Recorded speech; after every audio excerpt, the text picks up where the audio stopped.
안녕하세요. 제 아름다운 선물입니다. 오늘은 일제강점기에 활동했던 여성 작가인 강경애님의 소금을 낭독해 드리겠습니다. 1930년대 간도 문학과 경양 문학에 있어서 중요한 작가로 평가됩니다. 간도 문학이란 일제강점기 간도로 이주해간 이주민의 삶을 그린 문학을 일컫습니다. 강경애님의 작품은 가난하거나 나라를 잃고 떠도는 식민지 백성이거나 본 작품의 봉여미 어머니처럼 굽이굽이 고난을 겪는 어머니 또는 착취당하는 여성, 소외받는 사회 약자, 가난한 노동자 등 부당한 대우를 받고도 어쩌지 못하는 사람이거나 불행하기 이를 데 없는 그런 사람들의 삶을 통해 식민지 사회의 모순을 고발하였습니다. 본 작품 소금은 이하 원문 탈락으로 끝맺음을 합니다. 일본의 검열과 남편의 참견으로 원문이 수정되거나 삭제됐기 때문이라고 합니다. 강경애님이 본격적으로 작품 활동을 했던 무렵 우리 문단은 남자 문인들이 그리고 중앙의 문인들이 주도를 했습니다. 변방의 여성 작가인 강경애님의 작품 활동이 얼마나 힘들고 치열했을까 쉽게 짐작할 수 있습니다. 소금은 분량이 많아서 1부와 2부로 나누어서 오늘은 그중 일부를 낭독해 드리겠습니다. 오늘도 좋은 하루 되시길 바라며 낭독을 시작하겠습니다.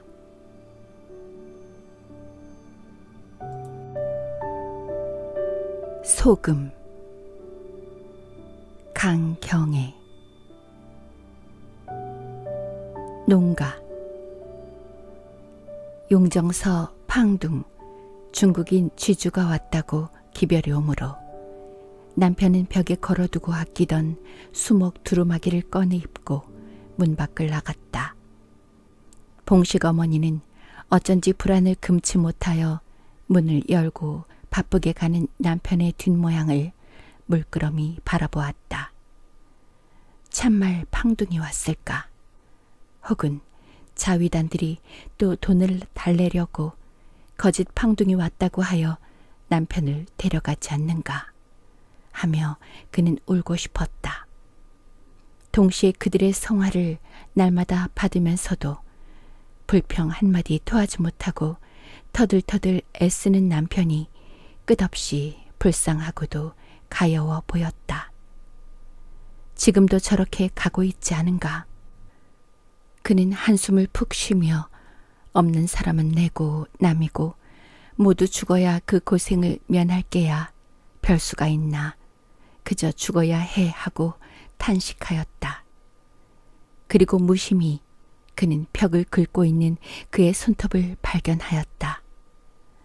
보기 싫게 기른 그의 손톱을 한참이나 바라보는 그는 사람의 목숨이란 끊기 쉬운 반면에 역시 끊기 어려운 것이라 하였다. 그들이 바가지 몇 짝을 달고 고향서 떠날 때는 마치 끝도 없는 망망한 바다를 향하여 죽음의 길을 떠나는 듯 뭐라고 형용하여 아픈 가슴을 설명할 수 없었다. 그러나 불행 중 다행으로 이곳까지 와서 어떤 중국인의 땅을 얻어가지고 농사를 짓게 되었으나 중국 군대인 보위단들에게 날마다 위협을 당하여 죽지 못해서 그날을 살아가곤 하였다. 그러기에 그들은 아침 일어나는 길로 하늘을 향하여 오늘 무사히 보내기를 빌었다.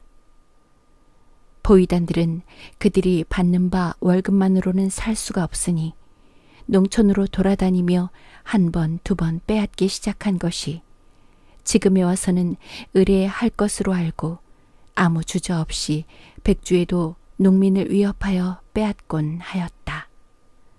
그러니 농민들은 보위단 몫으로 언제나 돈이나 기타 쌀을 준비해 두지 않으면 목숨이 위태한 것을 깨닫고 아무것도 못하더라도 준비해 두곤 하였다.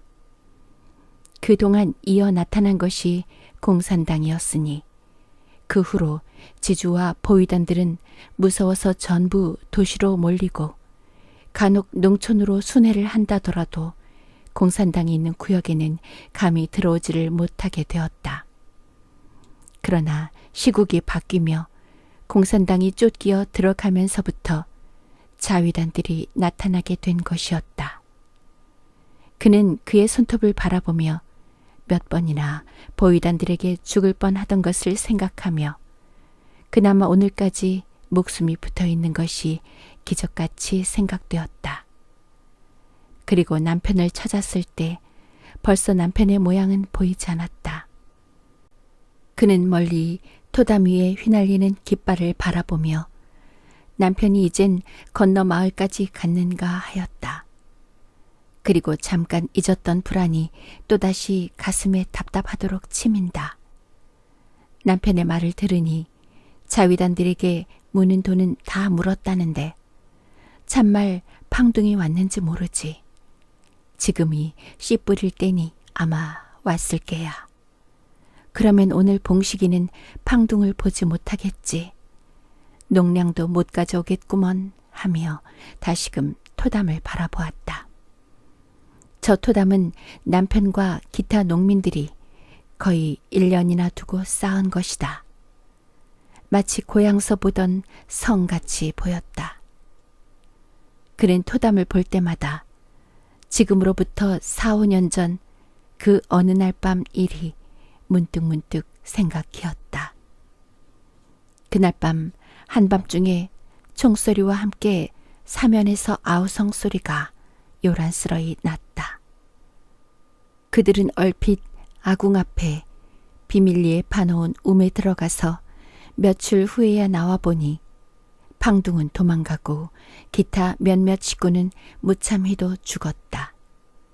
그 후로부터 팡둥은 용정에다 집을 사고 다시 장가를 들고 아들, 딸을 낳아서 지금은 예전과 조금도 차이가 없이 살았던 것이다.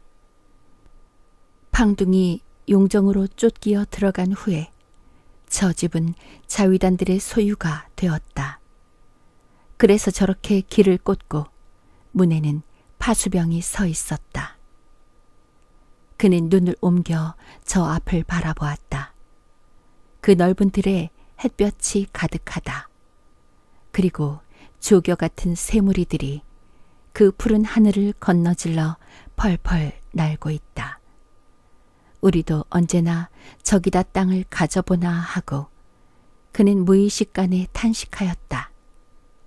그리고 그나마 간도 온 지 10여 년 만에 내 땅이라고 몫을 짓게 된 붉은 산을 보았다. 저것은 아주 험악한 산이었는데 그들이 짬짬이 화전을 일구어서 이젠 밭이 되었다. 그러나 아직도 완전한 곡식은 심어보지 못하고 해마다 감자를 심곤 하였다. 올해는 저기다 조를 갈아볼까. 그리고 간역으로는 약간 수수도 갈고 그때 그의 머리에는 뜻하지 않은 고향이 문득 떠오른다. 무릎을 스치는 다복 솔밭 옆에 가졌던 그의 밭. 눈에 흙 들기 전에야 어찌 차마 그 밭을 잊으랴. 아무 것을 심어도 잘 되던 그 밭. 죽일 놈. 장죽을 물고 그 밭머리에 나타나는 참복 영감을 그 앞에 그리며 그는 이렇게 중얼거렸다. 그리고 가슴이 울렁거리며 손발이 가늘게 떨리는 것을 깨달으며 그는 고향을 생각지 않으려고 눈을 썩썩 부비치고 정신을 바짝 차렸다. 그때 뜰 한 구석에 쌓아둔 집 낫가리에 조잘되는 참새 소리를 요란스러이 들으며 우두커니 섰는 자신을 얼핏 발견하였다. 그는 곧 돌아섰다. 방 안은 어지러우며 여기 일감이 나부터 손질하시오 하는 것 같았다. 그는 분주히 비를 들고 방을 쓸어내었다. 그리고 군데군데 뚫어진 사짜리 구멍을 손끝으로 어루만지며 잘 살아야 할 터인데 그놈, 그 참복놈 보란듯이 우리도 잘 살아야 할 터인데 하며 그의 눈에는 눈물이 글썽글썽해졌다. 아무리 마음만은 지독히 먹고 애를 써서 땅을 파나 웬일인지 자기들에게는 닥치는 이 불행과 궁핍이었던 것이다. 팔자가 무슨 놈의 팔자야. 하느님도 무심하지. 누구는 그런 복을 주고 누구는 이런 고생을 시키고. 이렇게 생각하며 그는 방안을 구석구석이 쓸었다. 그리고 비 끝에 채어 대구르르 대구르르 굴러다니는 감자를 주워 바가지에 담으며 시렁을 손질하였다. 이곳 농가는 대개가 부엌과 방안이 통해 있으며 방 한 구석에 솥을 걸었다. 그리고 그 옆에 시렁을 매곤 하였다. 그가 처음 이곳에 와서는 무엇보다도 방안이 마음에 안 들고 도야지 굴이나 쇠 외양간같이 생각되었다. 그리고 어쩌다 손님이 오면 피해 앉을 곳도 없었다. 그러니 멍하니 낯선 손님과도 마주 앉지 않으면 안 되게 되었다. 그러나 시일이 차츰 지나니 낯선 남성 손님이 온다더라도 처음같이 그렇게 어색하지는 않았다. 그저 그렁그렁 지낼만 하였다. 그리고 반드시 부뚜막 앞에는 비밀 토구를 파두는 것이다. 그랬다가 어디서 총소리가 나든지 개소리가 요란스레 나면 온 식구가 그 움속에 들어가서 며칠이든지 있곤 하였다. 그리고 옷이나 곡식도 이 움에다 넣고서 시제 입는 옷이나 먹을 양식을 조금씩 꺼내놓곤 먹곤 하였다. 말할 것도 없이 보위 다니며 마적단 등이 무서워서 이렇게 하곤 하였다. 시렁을 손질한 그는 바구니에 담아둔 팥을 고르기 시작하였다. 고요한 방 안에 파달 소리만 제그럭 자르르 하고 났다. 파달과 파달로 시선이 옮아지는 그는 눈이 피곤해지며 참새 소리가 한층 더 뚜렷이 들린다. 동시에 저 참새 소리같이 여러 가지 생각이 순서 없이 생각났다. 내일이라도 파종을 하게 되면 아침, 점심, 저녁에 몇 마리 쌀을 가져야 할 것. 오늘 봉식이가 팡동을 만나지 못해서 쌀을 못 가져올 것. 그러나 나무를 팔아서 사라고 한 찬감은 사오겠지. 생각이 차츰 희미해지며 졸음이 꼬박꼬박 왔다. 그는 눈을 부비치고 문 밖으로 나오다가 무심히 눈에 띄인 것은 벽에 매달아둔 매주였다. 참, 매주를 내놓아야겠다 하며 바구니를 밖에 내놓고서 매주를 떼어서 문 밖에 가지런히 내놓았다. 그리고 그는 비를 들고 매주의 먼지를 쓸어내었다.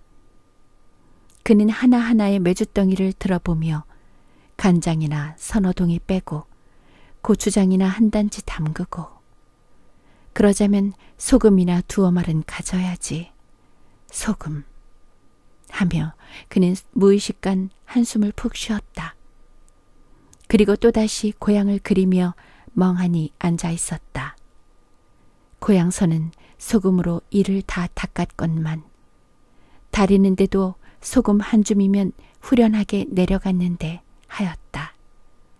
그가 고향에 있을 때는 하도 없는 것이 많으니까 소금 같은 데는 생각이 미치지 못하였는지는 모르나 어쨌든 이곳 온 후부터는 그는 소금 때문에 남몰래 운 적이 한두 번이 아니었다. 소금 한 말에 2원 20잔. 농가에서는 단번에 한 말을 사보지 못한다. 그러니 한 근 두 근 극상 많이 산대야 4, 5근에 지나지 못한다.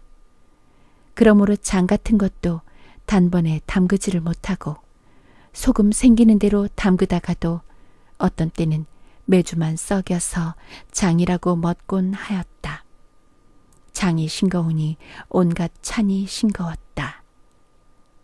끼니 때가 되면 그는 남편의 얼굴부터 살피게 되고 어쩐지 마음이 송구하였다.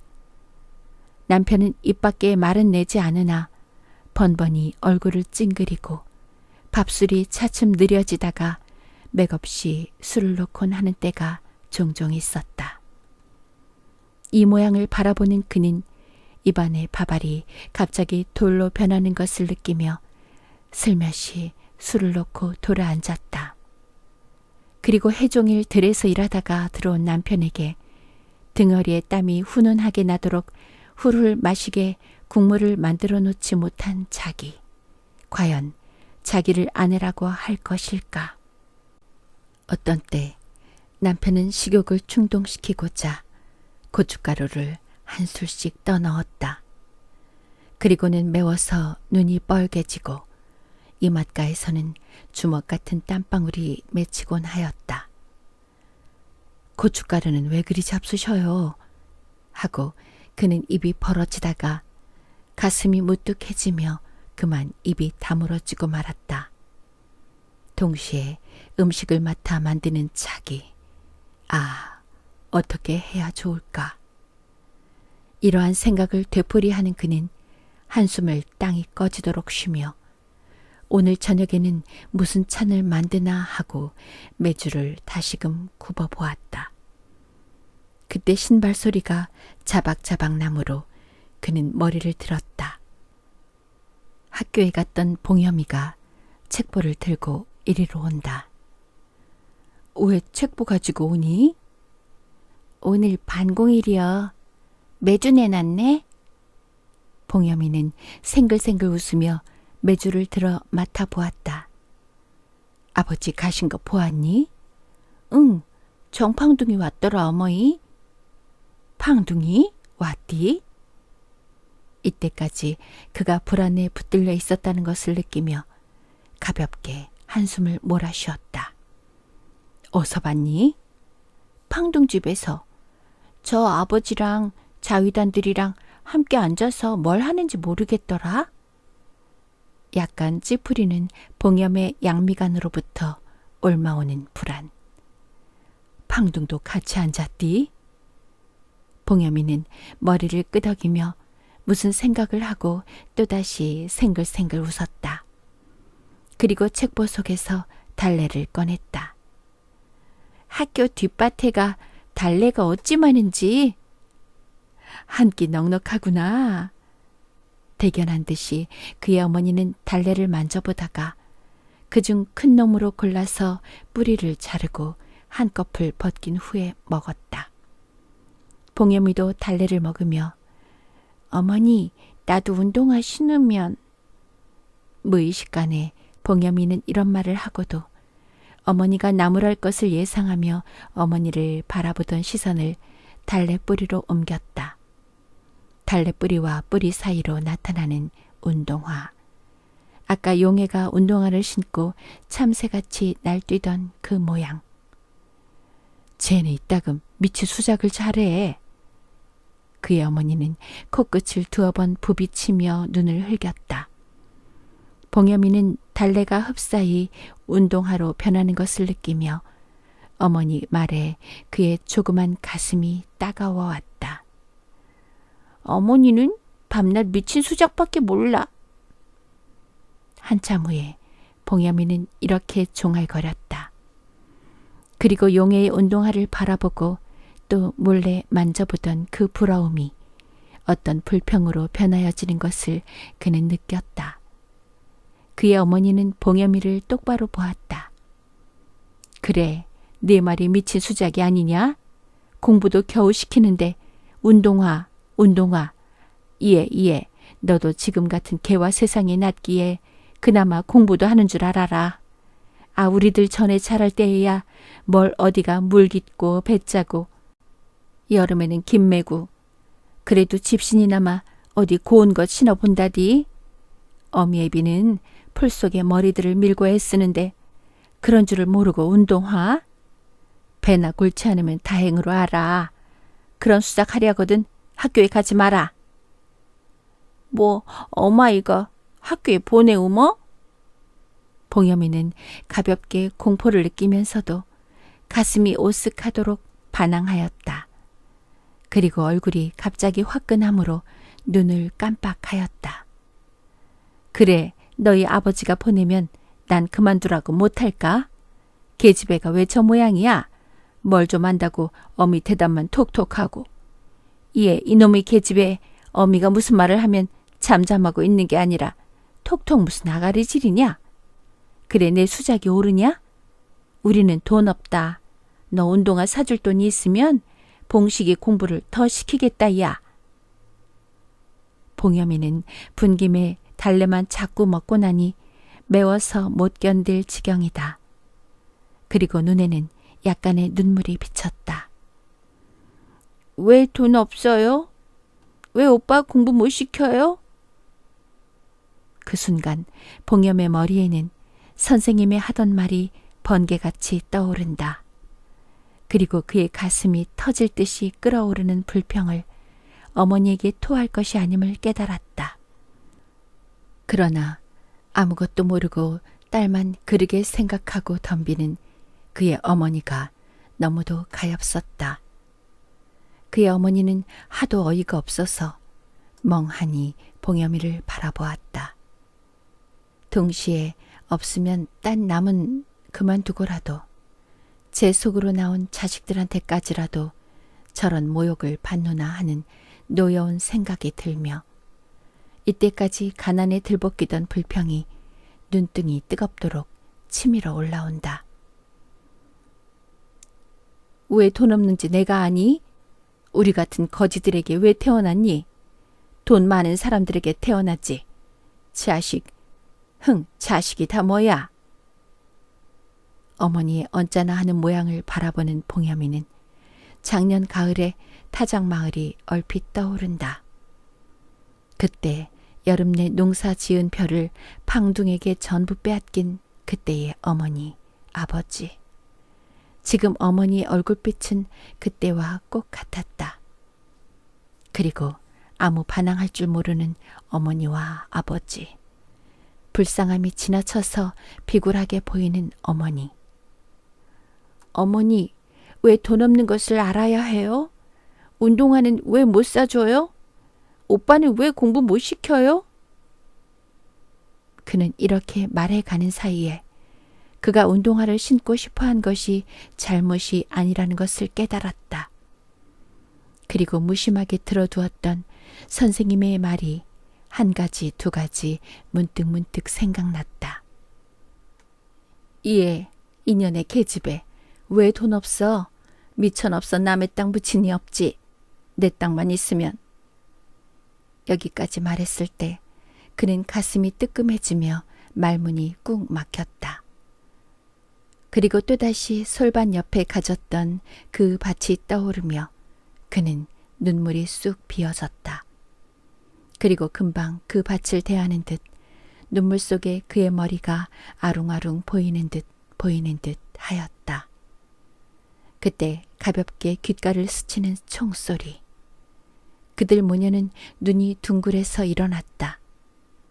집 낯가리 밑에서 졸던 검둥이가 어느덧 그들 앞에 나타나 컹컹 짖었다. 유랑. 그들은 마적단과 공산당을 번갈아 머리에 그리며 건너 마을을 바라보았다. 이 마을 저 마을에서 개 짖는 소리가 그들로 하여금 한층 더 불안을 갖게 하였다. 그리고 아까까지도 시원하던 바람이 무서움으로 변하여 그들의 옷가를 가볍게 스친다. 이에 너 아버지나 어서 오셨으면. 왜 이러고 있노? 무엇이 온 것 같은데 어쩐단 말이여. 봉염의 어머니는 거의 울상을 하고 가만히 서 있지를 못하였다.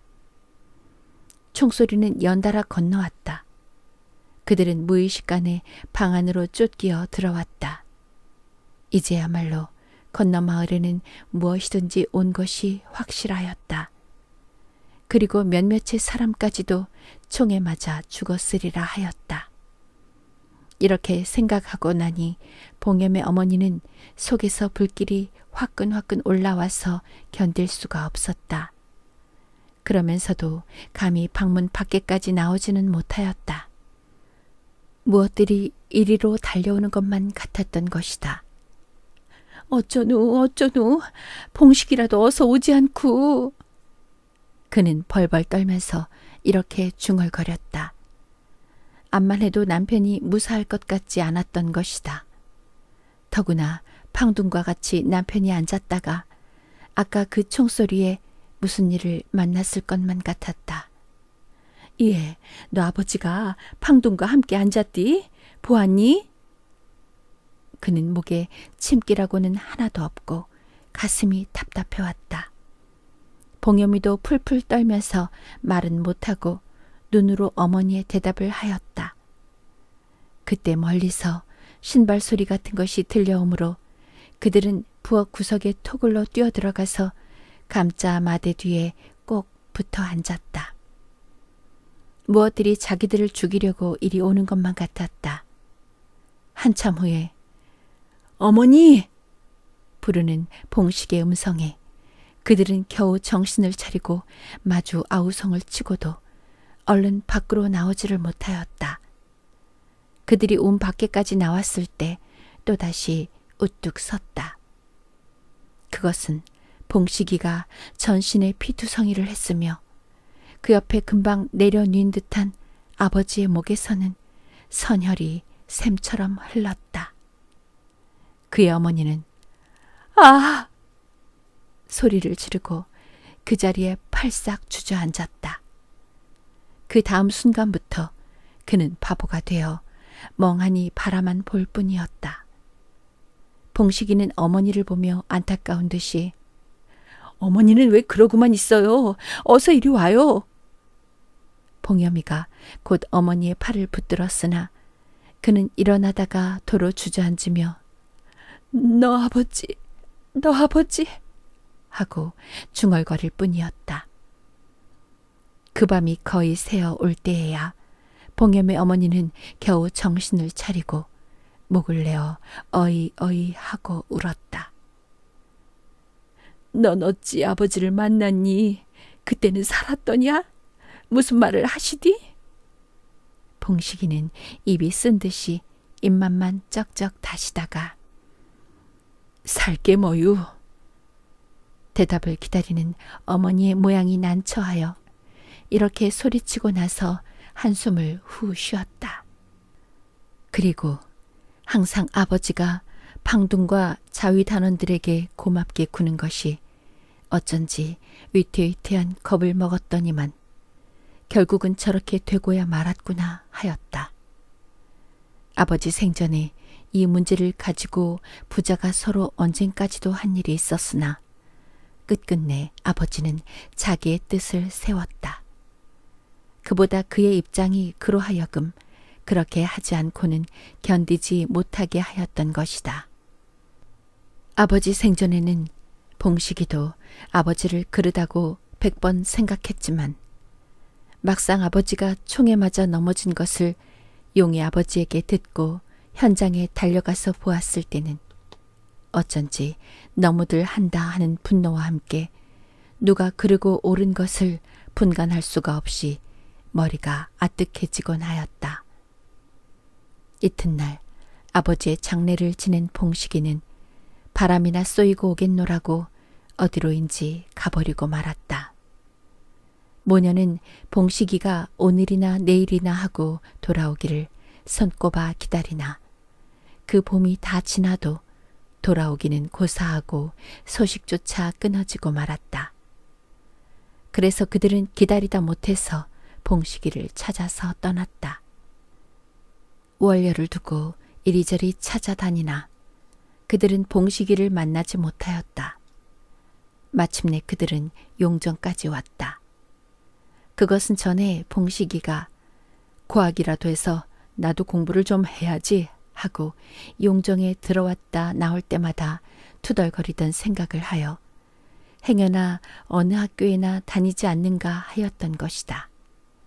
그러나 그들 모녀가 학교란 학교들에는 다 가서 기웃거리나 봉식이 비슷한 학생조차 만나지 못하였다. 그들이 마지막으로 TH 학교까지 가보고 돌아설 때 봉식이가 끝없이 원망스러운 반면에 죽지는 않았는지 하는 불안에 발길이 보이지를 않았다. 더구나 이젠 어디로 갔나? 어디 가서 몸을 담아 있나? 오늘 밤이라도 어디서 자나? 이것이 걱정이요 근심이 되었다. 해가 거의 저갈 때 그들은 팡둥을 찾아갔다. 그들이 용정의 발길을 돌려놓을 때부터 팡둥을 생각하였다. 만일에 봉식이를 찾지 못하게 되면 팡둥이라도 만나서 사정하여 봉식이를 찾아달라고 하리라 하였던 것이다. 그들이 큰 대문을 둘이나 지나서 들어가니 마침 팡둥이 나왔다. 왔소? 언제 왔소? 팡둥은 눈을 크게 뜨고 반가운 뜻을 보이었다. 봉염의 어머니는 그의 반가워하는 눈치를 살피자 찾아온 목적을 절반나마 성공한 듯하여 한숨을 남몰래 몰아쉬었다. 팡둥은 봉염의 머리를 내려 쓸었다. 그새 어디 갔어? 한 번 갔어. 없어 섭섭했어. 봉식이를 찾아 떠났어요. 봉식이가 어디 있을까요? 봉염의 어머니는 가슴을 두근거리며 팡둥을 쳐다보았다. 봉식이 만나지 못했어. 모르겠소. 팡둥은 알까하여 맥없이 그의 입술을 쳐다보던 그는 머리를 숙였다. 팡둥은 그들 모녀를 데리고 방으로 들어갔다. 강에 있는 팡둥의 아내인 듯한 나 젊은 부인은 모녀와 팡둥을 번갈아 쳐다보며 의심스러운 눈치를 보이었다. 팡둥은 한참이나 모녀를 소개하니 그제야 팡둥 부인은 올라 앉아요 하고 권하였다. 팡둥은 차를 따라 권하였다. 가벼운 차내를 맡으며 모녀는 방 안을 슬금슬금 돌아보았다. 방 안은 시원하게 넓으며 캉이 좌우로 있었다. 캉 아래는 빛나는 돌로 깔리었으며 저편 창 앞에는 대리석으로 만든 테이블이 놓였고 그 위에는 검은 바탕에 오색 빛나는 화병 한 쌍을 중심으로 작고 큰 시계며 유리 단지에 유유히 뛰노는 금붕어 등 기타 이름 모를 기구들이 테이블이 무겁도록 실리어 있다. 창 위 벽에는 팡둥이의 사진을 비롯하여 가족들의 사진이며 약간 빛을 잃은 가화들이 어지럽게 꽂히었다. 그리고 테이블에서 뚝 떨어져 있는 이편 벽에는 선 굵은 불타의 그림이 조는 듯하고 맞은편에는 문짝 같은 체경이 온 벽을 차지했으며 창문 밖 저편으로는 화단이 눈가가 서늘하도록 푸르렀다. 그들은 어떤 별천지에 들어온 듯 정신이 얼얼하였다. 그리고 그들의 초라한 모양에 새삼스럽게 더 부끄러운 생각이 들며 맘 놓고 숨쉬는 수도 없었다. 팡둥은 의자에 걸터앉으며 권련을 붙여 물었다. 여기 친척 있어? 봉겸의 어머니는 머리를 들었다. 없어요. 이렇게 대답하는 그는 팡둥이 어째서 친척의 유무를 묻는 것임을 생각할 때 전신의 외로움이 훨씬 끼친다. 동시에 팡둥을 의지하려고 찾아온 자신이 얼마나 가엾은가를 느끼며 팡둥의 어깨 너머로 보이는 화단을 물끄러미 바라보았다. 실록에 무르익은 저 화단. 그는 얼핏 밭에 조싹도 이젠 퍼그나 자랐겠구나. 김매기 바쁠 테지. 내가 웬일이야 김도 안 매고. 가을에는 뭘 먹고 사나 하는 걱정이 불쑥 일었다. 그리고 시선을 멀리 던졌을 때 티 없이 맑게 갠 하늘이 마치 멀리 논물을 바라보는 듯 문득 그들이 붙이던 눈이 떠오른다. 논기까지 가랑가랑 하도록 올라온 그 논물. 벼포기도 퍼그나 자랐을 게다 하며 다시 하늘을 쳐다보았을 때 그 하늘은 벼포기 사이를 헤치고 깔렸던 그 하늘이 아니었느냐. 그 사이로 털이 푸르르한 남편의 굵은 다리가 철버덕철버덕 거닐지 않았느냐. 그는 가슴이 뜨끔해지며 다시 팡둥을 보았다. 남편을 오라고 하여 함께 앉았던 저 팡둥은 살아서 저렇게 있는데 그는 어찌하여 죽었는가 하며 이때껏 참았던 설움이 머리가 무겁도록 올라왔다. 친척 없어? 어디서 왔어? 팡둥은 한참 후에 이렇게 채쳐 물었다. 목구멍까지 빠듯하게 올라온 억울함과 외로움이 팡둥의 말에 눈물로 변하여 술술 떨어진다. 그는 맥없이 머리를 떨어뜨리며 치마귀를 쥐어다 눈물을 씻었다. 곁에 앉은 봉여미도 어머니를 보자 눈물이 글썽글썽해졌다. 모녀를 바라보는 팡둥은 난처하였다. 지금 저들의 눈치를 보니 자기에게 무엇을 얻으러 왔거나 그렇지 않으면 자기 집을 바라고 온 것임을 시간이 지날수록 깨달았다. 그는 불쾌하였다. 저들을 오늘로라도 보내려면 돈이라도 몇 푼 집어줘야 할 것을 느끼며 당분간 집에서 일이나 시키며 두어둬 볼까 하는 생각이 어렴풋이 들었다. 팡둥은 약간 웃음을 띄었다. 친척 없어? 우리 집 있어. 봉식이가 찾아왔어. 갔어. 응. 팡둥의 입에서 떨어지는 아들의 이름을 들으니 그는 원망스러움과 그리움, 외로움이 한데 뭉치어 견딜 수가 없었다. 그리고 팡둥의 말과 같이 봉식이가 언제든지 나를 찾아오려나, 그렇지 않으면 제 아버지와 같이 어디서 어떤 놈에게 죽음을 당해서 다시는 찾지 않으려나 하는 의문이 들며 흑흑 느껴 울었다. 그 후부터 모녀는 팡둥집에서 일이나 해주고 그날을 살아갔다. 팡둥은 날이 갈수록 그들에게 친절하게 굴었다.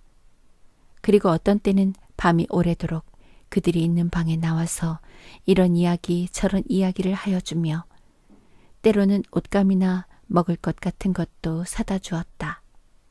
그때마다 봉염의 어머니는 감격하여 밤 오래도록 잠들지 못하곤 하였다. 팡둥의 아내가 친정집에 다니러 간 그 이튿날 밤이다.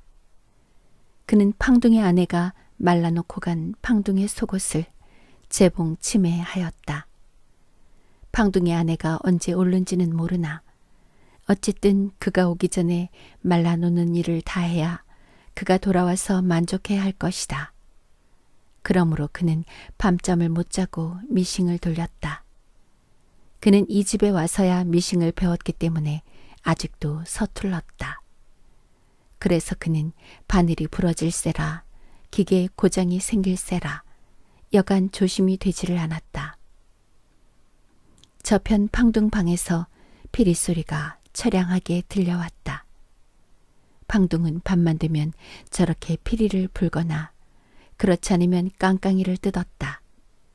깡깡이 소리는 시끄럽고 때로는 강아지가 문짝을 핥히며 어미를 부르는 듯하게 차마 듣지 못할 만큼 귓가가 간지러웠다. 그러나 저 피리 소리만은 그럴듯하게 들렸다. 일감을 밟고 씩씩하게 달아오는 바늘 끝을 바라보는 그는 한숨을 후 쉬며 봉식아, 너는 어째서 어미를 찾지 않느냐 하고 중얼거렸다. 그는 언제나 봉식이를 생각하였다. 낯선 사람이 이 집에 오는 것을 보면 행여 봉식의 소식을 전하려나 하여 그 사람이 돌아갈 때까지 주의를 게을리하지 아니했다. 그러나 이렇게 기다리는 보람도 없이 그날도 그날같이 봉식의 소식은 막막하였다. 팡둥은 그들에게 고맙게 구나 팡둥의 아내는 종종 싫은 기색을 완연히 드러내었다. 그때마다 그는 봉식을 원망하고 그리워하며 운 적이 한두 번이 아니었다. 아무래도 장래까지는 이 집을 바라지 못할 일이요. 어디로든지 가야 할 것을 그는 날이 갈수록 느꼈다. 그러나 마음만 초조할 뿐이요. 어떻게 하는 수는 없었다. 그는 이러한 생각을 되풀이하며 방둥이 아내가 없는 사이 방둥 보고 집세나 하나 얻어달라고 해볼까 하며 피리를 불고 앉았을 방둥의 뚱뚱한 얼굴을 그려보았다. 그러나 어찌 그런 말을 해. 집세를 얻는다더라도 무슨 그릇들이 있어야지 아무것도 없이 살림을 어떻게 하누 하며 등불을 물끄러미 바라보았다. 어느덧 피리 소리도 그치고 사방은 고요하였다. 오직 들리느니 잠든 봉염의 그윽한 숨소리뿐이다. 그는 등불을 휩싸고 악을 쓰고 날아드는 하루살이 때를 보며 문득 남편의 짧았던 일생을 회상하였다. 그렇게 살고 말 것을 반찬 한 번 맛있게 못해 주었지. 고춧가루만 땀이 나도록 먹고 참 여기는 왜 소금값이 그리 비쌀까? 그래도 이 집은 소금을 흔하게 쓰두먼 그게야 돈 많으니 자꾸 사오니까 그렇겠지. 돈만 있으면 뭐든지 다 할 수가 있구나.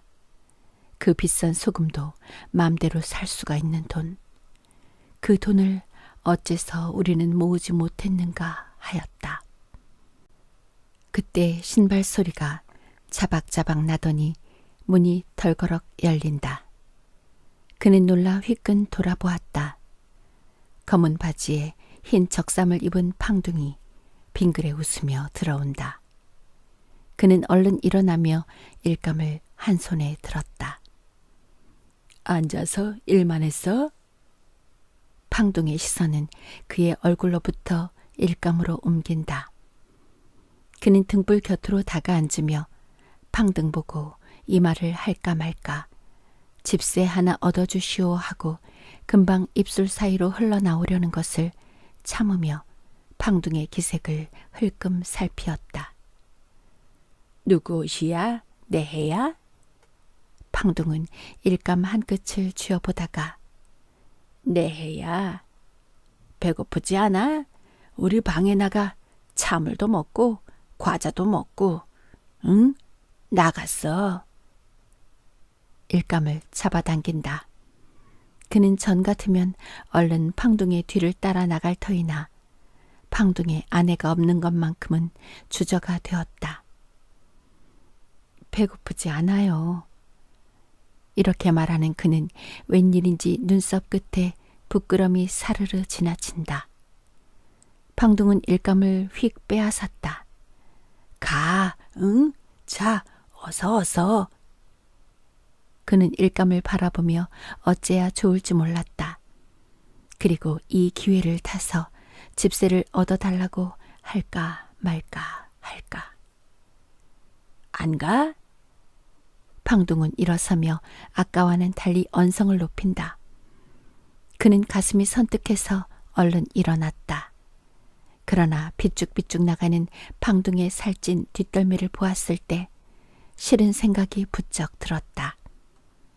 그리고 발길이 떨어지지를 않았다. 문 밖을 나가던 방둥은 휘끈 돌아보았다. 그 얼굴은 무얼하고 형용할 수 없는 무서움을 띄웠다.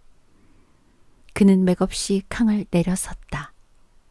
그리고 잠든 봉여미를 바라보았을 때 소리쳐 울고 싶도록 가슴이 답답하였다. 해산. 이듬해 늦은 봄 어느 날 석양이다. 봉염의 어머니는 바느질을 하다가 두 눈을 부비치며 방문을 바라보았다. 빨간 문 위에 처마 끝 그림자가 뚜렷하다. 오늘은 방둥이 오려나 대체 어딜 가서 그리 오래 있을까? 그는 또다시 생각하였다. 방둥의 아내만 대하면 그는 묻고 싶은 것이 이 말이었다. 그러나 언제든지 새초롬에 서 있는 그의 기색을 살피다가는 그만 하려던 말을 줄이치고 말았다. 그리고 이렇게 석양이 되면 오늘이나 오려나 하고 가슴을 졸였다. 팡둥이 온대야 그에게 그리 기쁠 것도 없건만 어쩐지 그는 팡둥이 기다려지고 그리웠다. 오면 좋으련만. 이번에는 꼭 말을 해야지. 무엇라고? 그 다음 말은 생각나지 않고 두 귀가 화끈단다. 어떻거나 그도 짐작이나 할까? 하기는 뭘 해. 남정들이 그러니 그렇게 내게 하리. 그는 팡둥이 얼굴을 머리에 그리며 원망스러운 듯이 바라보았다. 그날 밤 후로는 팡둥이의 태도가 아무리 좋게 해석해도 냉랭해진 것만 같았다. 처음에는 점잖으신 어른이고 더구나 성미 까다로운 아내가 곁에 있으니 저러나 보다 하였으나 시일이 지날수록 원망스러움이 약간 머리를 들었다. 반면에 끝없는 정이 보이지 않는 줄을 타고 팡둥에게로 자꾸 쏠리는 것을 그는 느꼈다. 그는 한숨을 후 쉬며 이맛가에 흐르는 땀을 씻었다. 언제나 자기도 팡둥을 대하여 주저없이 말도 건네고 사랑을 받아볼까. 생각만이라도 그는 진저리가 나도록 좋았다. 그러나 자기 주위를 둘러싸고 있는 모든 환경을 깨닫자 그는 울고 싶었다. 그리고 팡둥이 아내가 끝없이 부러웠다. 그는 시름없이 머리를 숙이며 원수로 애는 왜 배웠는지 하며 일감을 들었다. 바늘 끝에서 떠오르는 그날 밤. 그날 밤의 팡둥은 성난 호랑이같이도 자기에게 덤벼들지 않았던가. 자기는 너무 무섭고도 두려워서 방안이 캄캄하도록 느린 비단 포장을 붙들고 죽기로써 반항하다가도 못 이겨서 애를 베게 되지 않았던가. 생각하면 자기의 죄 같지는 않았다. 그런데 왜 자기는 선뜻 팡둥에게 이 말을 하지 못하는가. 그리고 그렇게 먹고 싶은 냉면도 못 먹고 이때까지 참아왔던가. 모두가 자기의 못난 탓인 것 같다. 왜 말을 못해? 왜 주저해? 이번에는 말할 테야. 꼭 할 테야. 그리고 냉면도 한 그릇 사다 달라지 하며 그는 눈앞에 냉면을 그리며 침을 꿀꺽 삼켰다. 그러나 이 생각은 헛된 공상임을 깨달으며 한숨을 푸 쉬면서도 픽 하고 웃음이 나왔다. 모든 난 문제가 산과 같이 자기를 둘러싸고 있거늘 어린애같이 먹고 싶은 생각부터 하는 자신이 우습고도 가련해 보였던 것이다. 그러나 먹고 싶은 것은 어쩔 수 없다. 목이 가렵도록 먹고 싶다. 냉면만 생각하면 한참씩은 안절부절 못할 노릇이다. 그가 뱃속에 애 든 것을 알게 되었을 때 유산시키려고 별짓을 다하여 보았다. 배를 쥐어박아도 보고 일부러 칵 넘어지기도 하며 벽에다 배를 대고 탕탕 부딪혀도 보았다. 그러고도 유산이 되지를 않아서 나중에는 양잿물을 마시려고 캄캄한 밤중에 그 몇 번이나 일어 앉았던가. 그러면서도 그 순간까지도 냉면은 먹고 싶었다. 누가 곁에다 감추고서 주지 않는 것만 같았다. 그렇게 먹고 싶은 냉면을 못 먹어보고 죽는다는 것은 너무나 애달픈 일이다. 더구나 봉여미를 생각하고는 그만 양잿물 그릇을 쏟치고 말았던 것이다. 삭수가 차올수록 그는 어쩔 줄을 몰랐다. 우선 남의 눈에 들키지는 않으려고 끈으로 배를 꽁꽁 동이고 밥도 한두 끼니는 예사로 굶었다. 그리고 될 수 있는 대로 사람을 피하여 이렇게 혼자 일을 하곤 하였다. 그때 지르릉 하는 25세 마차 소리에 그는 머리를 번쩍 들었다. 팡둥 방에서 뛰어나가는 신발 소리가 나더니 봐봐 봐봐 하고 팡둥의 어린애들이 떠드는 소리가 들린다. 그는 왔구나 하였다. 따라서 가슴이 후닥닥 뛰며 뱃속의 애까지 빙빙 돌아간다. 그는 치마 주름이 들썩들썩하는 것을 보자 배를 꾹 눌렀다. 신발 소리가 이리로 오므로 그는 얼른 일어났다. 그리고 팡둥이 혹시 나를 보러 오는가 하였다. 어머니, 팡둥 왔어. 그런데 팡둥이 어머니를 오래. 봉여미는 문을 열고 들여다본다. 그는 팡둥이 아님에 다소 실망을 하면서도 안심되었다. 그러나 팡둥이 자기를 보겠다고 오라는 말을 들으니 부끄러움이 확 끼치며 알 수 없는 겁이 덜컥 났다. 그리고 말을 할 수 없이 입이 다물어지며 손발이 후들후들 떨린다.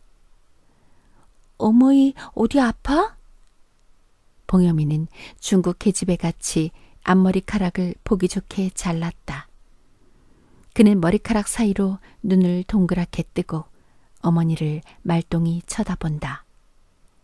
그는 딸에게 눈치를 보이지 않으려고 머리를 돌리며 아니, 봉여미는 한참이나 무슨 생각을 하더니 어머니, 팡둥이 성난 것 같아. 왜? 왜? 어쩌더냐?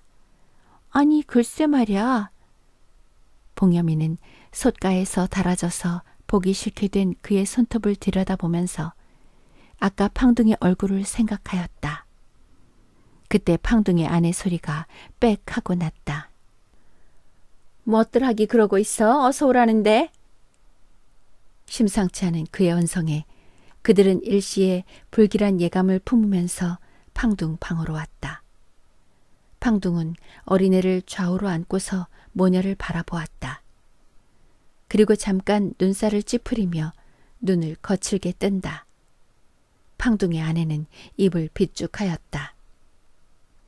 흥, 자식을 얼마나 잘 두었기에 애비 원수인 공산당에 들었을까? 그런 것들은 10번 죽여도 좋아.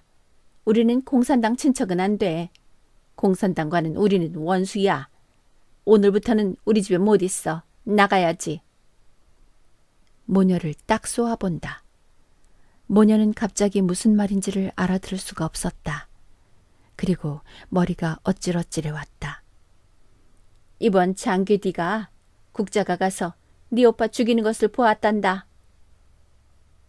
모녀는 어떤 쇠방망이로 머리를 사정없이 후려치는 듯 아뜩하였다. 한참 후에 봉염의 어머니는 팡둥을 바라보았다. 팡둥은 그의 시선을 피하여 어린애를 보면서도 그 말이 옳다는 뜻을 보이었다. 그는 한층 더 아찔하였다. 그 애가 참말인가 하고 그는 속으로 부르짖었다. 어서 나가! 만주국에서는 공산당을 죽이니깐. 팡둥이 아내는 귀걸이를 흔들면서 모녀를 밀어내었다. 모녀는 암만 그들이 그래도 그 말이 참말 같지 않았다. 그리고 속 시원히 팡둥이가 말을 해주었으면 하였다. 팡둥은 그들을 바라보자 곧 불쾌하였다. 그날 밤 그의 만족을 채운 그 순간부터 어쩐지 발길로 그의 엉덩이를 냅다 차고 싶게 미운 것을 느꼈다. 그 다음부터 그는 봉염의 어머니와 마주 서기를 싫어하였다. 그러나 살림에 서투른 젊은 아내를 둔 그는 그들을 내보내면 아무래도 식모든지 착실한 일꾼이든지를 두어야겠으니 그러자면 먹여주고도 돈을 주어야 할 터이므로 오늘 내일하고 이때까지 참아왔던 것이다. 보다도 내보낼 구실 얻기가 거북하였던 것이다. 그러던 차에 이번 국자가에서 봉식이 죽는 것을 보고서는 곧 결정하였다. 무엇보다도 공산당의 가족이니만큼 경비대원들이 나중에라도 알면 자신에게 후환이 미칠까 하는 생각이었고 또 하나는 자기가 극도로 공산당을 미워하느니만큼 공산당이라는 말만 들어도 소름이 끼쳐서 못 견디었던 것이다. 아내에게 밀려 문 밖으로 나가는 모녀를 바라보는 팡둥은 봉식에 죽던 광경이 다시 떠오른다. 친구와 교회에 나갔다가 공산당을 죽인다는 바람에 여러 사람의 뒤를 따라가서 들여다보니 벌써 10여 명의 공산당을 죽이고 꼭 하나가 남아 있었다. 그는 좀 더 빨리 왔다면 하고 후회하면서 사람들의 틈을 뻐개고 들어갔다. 마침 경비대에게 끌리어 한가운데로 나앉은 공산당은 봉식이가 아니었느냐. 그는 자기 눈을 의심하고 몇 번이나 눈을 부비친 후에 보았으나 똑똑한 봉식이었다. 전보다 얼굴이 검어지고 거칠게 보이나마 봉식이었다. 그는 기침을 칵 하며 봉식이가 들으리만큼 욕을 하였다. 그리고 행여 봉식이가 돈을 벌어가지고 어미를 찾아오면 자기의 생색도 나고 다소 생각함이 있으리라고 하였던 것이 절망이 되었다. 누런 군복을 입은 경비대원 한 사람은 시퍼런 칼날에 물을 드르르 부었다. 그러나 물방울이 진주같이 흐른 후에 칼날은 무서우리만큼 빛났다. 경비대원은 칼날을 들여다보며 숨벅 웃는다. 그리고 봉식이를 바라보았다. 봉식이는 얼굴이 하얗게 질리우고도 기운 있게 버티고 있었다. 그리고 입모습에는 비웃음을 가득히 띠고 있다. 팡둥은 그 웃음이 여간 불쾌하지 않았다. 그리고 어느 때인가 공산당에게 위협을 당하던 그 순간을 얼핏 연상하며 봉식이가 확실히 공산당이라는 것을 의심하지 않았다. 그러자 칼날이 번쩍할 때 봉식이는 소리를 버럭 지른다. 어느새 머리는 땅에 떨어지고 선혈이 수악하고 공중으로 뻗칠 때 사람들은 냉수를 잔등에 느끼며 흠칫 물러섰다. 생각만이라도 팡둥은 소름이 끼치어서 어린애를 꼭 껴안으며 어서 모녀가 눈에 보이지 않기를 바랐다. 모녀는 문 밖에까지 밀려 나오고도 팡둥이가 따라 나오며 말리려니 하였다. 그러나 그들이 보따리를 가지고 대문을 향할 때까지 팡둥은 가만히 있었다. 봉염의 어머니는 노염이 치받치어 휙 돌아서서 유리창을 통하여 바라보이는 팡둥이의 뒷덜미를 노려보았다. 미친 듯이 자기를 향하여 덤벼들던 저 팡둥이, 그가 무엇라고 소리를 지르려고 할 때 팡둥이의 아내와 웬 알지 못할 사나이가 그를 돌려 세우며 그들을 밖으로 내몰았다. 그들은 정신없이 시가를 벗어나 해란 강변으로 나왔다. 강물이 앞을 막으니 그들은 우뚝 섰다. 어디로 가나 하는 생각이 분에 흩어졌던 그들의 생각을 집중시켰다. 그들은 눈을 들었다. 해는 뉘엿뉘엿 서산에 걸렸는데 저 멀리 보이는 마을 앞에 둘러선 버들 숲은 흡사히도 그들이 살던 산더거우 앞에 가로놓였던 그 숲과도 같았다. 그곳에는 아직도 남편과 봉식이가 있을 것만 같았다.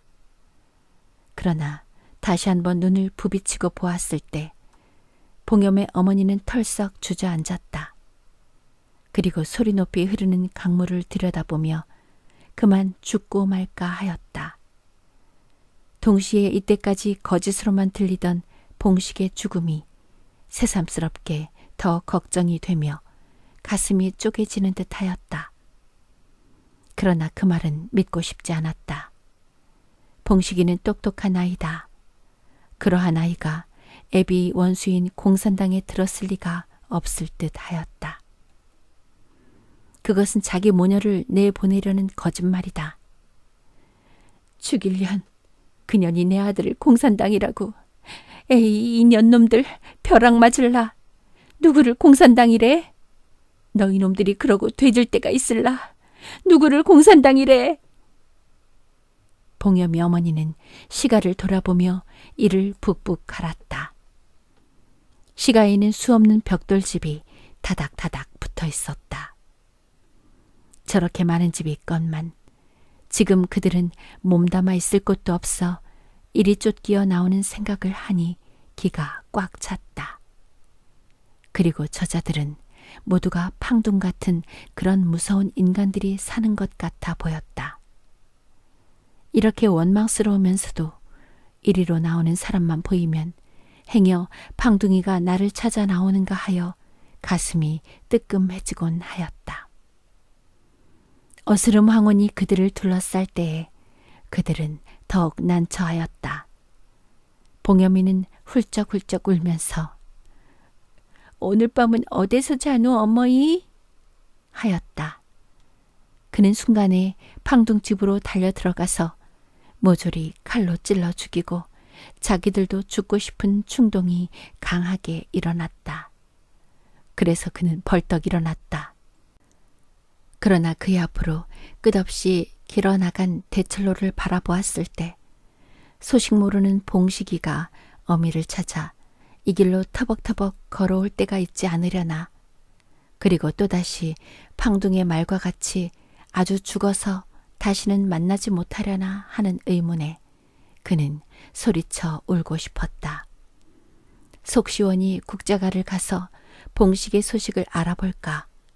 그러자 그 후에 참말이라면 모조리 죽이고 나도 죽자. 이렇게 결심하고 어정어정 걸었다. 그날 밤 그들은 해란 강변에 있는 중국인 집 헛간에서 자게 되었다. 그것도 모녀가 사정을 하고 내일 시장에 내다 팔 시금치 나물과 파 등을 다듬어 주고서 승낙을 받았다. 봉염의 어머니는 밤이 깊어 갈수록 배가 자꾸 아팠다. 그는 애가 나오려나 하고 직각하면서 봉염이가 잠들기를 고대하였다. 그러나 잠이 많던 봉염이도 오늘은 잠들지 않고 팡둥 부처를 원망하였다. 그리고 이때까지 몸 아끼지 않고 일해준 것이 분하다고 종알종알 하였다.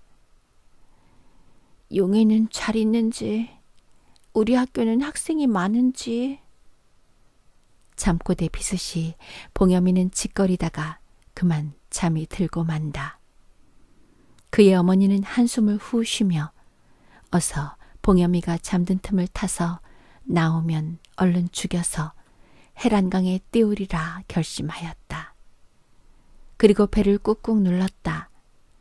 바람소리가 후루루 나더니 빗방울이 후두두 떨어진다. 그는 되기 따는 잘 되었다 하였다. 이런 비오는 밤에 아무도 몰래 애를 낳아서 죽이면 누가 알랴 싶었던 것이다. 그리고 그는 봉염의 몸을 어루만지며 낡은 옷으로 그의 머리까지 푹 씌워놨다. 비는 출출 새기 시작하였다. 그는 봉염이가 비에 젖을까 하여 가만히 그를 옮겨 누이고 자기가 비 새는 곳으로 누웠다. 비는 차츰 기세를 더하여 쫙쫙 퍼부었다. 그리고 그의 몸도 점점 더 아팠다. 그는 봉염이가 깰세라 하여 입술을 깨물고 신음소리를 밖에 내지 않으려고 애썼다. 그러나 신음소리가 콧구멍을 뚫고 불길같이 확확 내달았다. 그리고 빗방울은 그의 머리카락을 타고 목덜미로 입술로 새어 흐른다. 어머니! 봉여미는 벌떡 일어나서 어머니를 더듬었다. 아이고 척척해. 어머니의 몸을 만지는 그는 정신이 펄쩍 들었다. 그리고 비가 오는 것을 알았다. 비가 새네?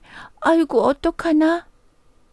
딸의 말소리도 이젠 들리지 않고 딸이 들을세라 조심하던 신음소리도 더 참을 수가 없었다. 그는 흥 하면서 몸부림쳤다. 머리로 벽을 쾅쾅 받다가도 시원하지 않아서 손으로 머리를 감아주고 오짝오짝 뜯었다. 봉여민 어머니를 흔들다가 그만 흑흑 하고 울었다. 어머니는 봉여미를 밀치며 응응 하고 힘을 썼다. 한참 후에 으악 하는 애기 울음소리가 들렸다. 봉여미는 어머니 곁으로 다가붙으며 애기? 하고 부르짖었다. 어머니는 얼른 아기를 더듬어 그의 목을 꼭 쥐려 하였다. 그 순간 두 눈이 화끈 달며 파란 불꽃이 쌍으로 내달았다. 그리고 전신을 통하여 짜르르 흐르는 모성애. 그는 자기의 숨이 턱 막히며 쥐려는 손끝에 맥이 탁 풀리는 것을 느꼈다. 그는 땀을 낙수처럼 흘리며 비켜 누워버렸다. 그리고 아이고 하고 소리쳐 울었다. 이어지는 이야기는 2부에 계속됩니다. 감사합니다.